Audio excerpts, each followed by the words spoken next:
Shinchan अपने परिवार के साथ बाजार में घूम रहा था। खेलते खेलते वह एक पुरानी और अजीब खिलौनों की दुकान के सामने रुक गया। दुकान धूल और मकड़ी के जालों से भरी हुई थी, लेकिन अंदर का माहौल रहस्यमय था। दुकान की एक अलमारी में रखी एक लकड़ी की गुड़िया ने उसका ध्यान खींचा। गुड़िया की आंखें लाल थीं और वह कुछ अजीब सा आकर्षण पैदा कर रही थी। मित्सी ने शिनचैन की जिद के कारण वह गुड़िया खरीद ली और परिवार घर लौट आया। शाम को शिनचैन ने नई गुड़िया के साथ खेलना शुरू किया। उसने गुड़िया को घर के अन्य खिलौनों के साथ रख दिया और मस्ती करने लगा।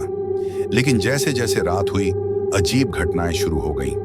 गुड़िया की आंखें चमकने लगीं, घर की लाइट्स टिमटिमाने लगीं और अचानक खिलौनों का शोर सुनाई देने लगा।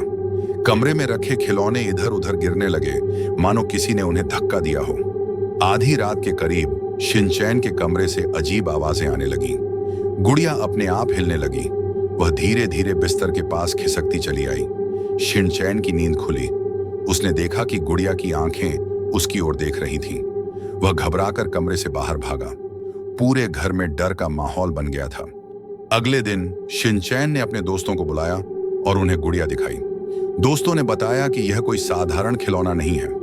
वे सब मिलकर दुकान के मालिक से मिलने गए। दुकानदार ने बताया कि वह गुड़िया श्रापित थी।